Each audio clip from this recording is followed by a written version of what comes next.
পারে। সকলকে অনেক ধন্যবাদ। আপনাকে অনেক ধন্যবাদ। উপস্থিত ভাই বোনেরা, আন্তর্জাতিক নারী দিবস একটি উৎসব মুখর পরিবেশে করব, কিন্তু এত কথা বলবো না। বাদিকে মহিলা পরিষদের যেসব নেতৃবৃন্দকে পিছনে আমি লক্ষ্য করছি, তাদেরকে একটু অনুরোধ করব তাদের এই সবার কাজ পরিচালনার জন্য সহযোগিতা করার জন্য। এবং সামনে কার্পেট পেতে দেওয়া হয়েছে, এখন বৃষ্টি নাই। আমি তাদেরকে অনুরোধ করব যে তারা এখানে এসে বসেন এবং পিছনে যে ভাই বোনেরা আছেন এই মুহূর্তে যে নীরবতাটা লক্ষ্য করছি, এই নীরবতাটা রক্ষা করুন। আমাদের দলিত হরিজন, আমাদের শিশু অধিকার ফোরাম, এরা সবাই কথা বলবেন, সুতরাং আমরা সবাইকে সহযোগিতা করি।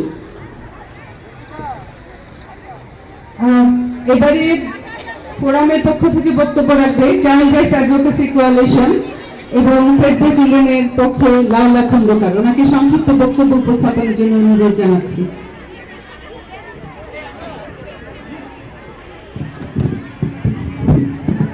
উপস্থিত সবাইকে সেভ দ্য চিলড্রেনের পক্ষ থেকে আন্তর্জাতিক নারী দিবসের শুভেচ্ছা জানাচ্ছি।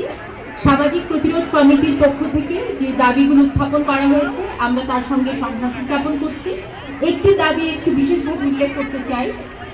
বাংলাদেশের যে বাল্য বিবাহ নিরোধ আইন 2017 পাশ করেছে জাতীয় সংসদে, সেখানে যে বিশেষ বিধানটি রাখা হয়েছে, আমরা মনে করছি এটি জাতিসংঘ শিশু অধিকার সনদ, আমাদের দেশের জাতীয় শিশু নীতি, শিশু আইনের সঙ্গে সাংঘর্ষিক এবং এটি আসলে আমাদের দেশে নারী এবং শিশুদের, বিশেষ করে মেয়ে শিশুদের শিক্ষা, স্বাস্থ্য এবং ক্ষমতায়নের ক্ষেত্রে যে অগ্রগতি হয়েছে তা অনেকটা পিছিয়ে নেবে।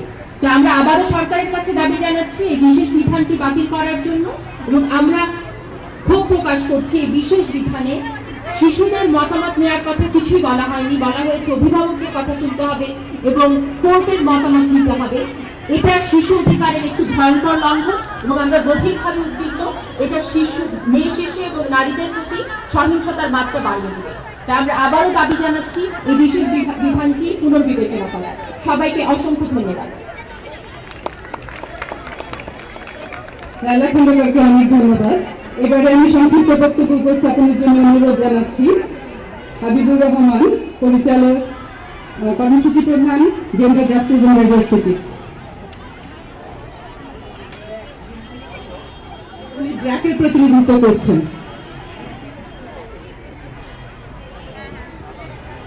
সবাইকে আন্তর্জাতিক নারী দিবসের শুভেচ্ছা। আমরা আজকে সবাই এখানে সমবেত হয়েছি সামাজিক প্রতিরোধ কমিটির আহ্বানে। আমরা গার্লস নট ব্রাইড 5টা সংগঠন এই বাল্যবিবাহ প্রতিরোধের জন্য কাজ করে আসছি। আমরা আজকের এই দিবসে যেটা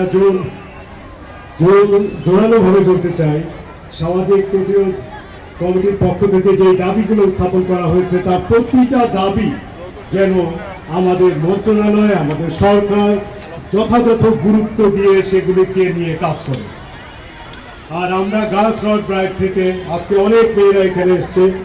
এই মেয়েদের পক্ষ থেকে যেটা আমাদের বলার, যে আইনটি বিশেষ বিধান রেখে পাশ হয়েছে, সেটা এখনো সময় আছে, সেটাকে কিভাবে ওই সমস্যার সমাধানের জন্য ভিন্ন কর্মসূচি নেওয়া যেতে পারে সেটা বিবেচনা করা। কারণ তা না হলে যে জিনিসটা আজকে ব্যবহৃত হবে সেটা হলো 18 বছরের যে বিয়ের বয়স রাখা হয়েছে, সেটা কিন্তু শিশুর বিয়ের যে বৈধতার জায়গা চলে আসবে কেবলমাত্র যদি আমরা বিশেষ বিধান রাখি। তাই চলুন আমরা সবাই এক কণ্ঠে বলি, বিশেষ বিধানকে না বলি, বিশেষ বিধানকে না বলি। সবাইকে অনেক ধন্যবাদ। ধন্যবাদ হাবিবুর রহমান। এবারে আমি অনুরোধ জানাচ্ছি বাংলাদেশ হরিজন নারী ঐক্য পরিষদের পক্ষ থেকে বক্তব্য উপস্থাপনের জন্য সুচিত্রা রানী ভুক্তকে। আপনাকে ধন্যবাদ। যেহেতু সময় বলে দিছে 1 মিনিট, আমি অল্প কথাই বলবো।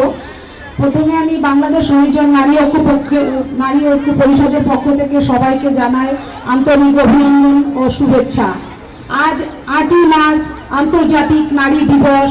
আমরা একই সাথে কাজ করে যাচ্ছি রাষ্ট্রের সাথে, কিন্তু আমরা সবাই জানি যে নারী পুরুষের সমান অধিকার। আমাদের ক্ষেত্রে আমরা সমান অধিকার থেকে বঞ্চিত। বেশিরভাগ হরিজন নারীরা কাজকর্মের ক্ষেত্রে বৈষম্যের শিকার হই, আমাদের অধিকার থেকে বঞ্চিত হই। যেটা পুরুষরা পায় মজুরি, আমরা সেই সমান অধিকারের মজুরিটা পাই না। শিক্ষার ক্ষেত্রে আমাদের হরিজনের নারী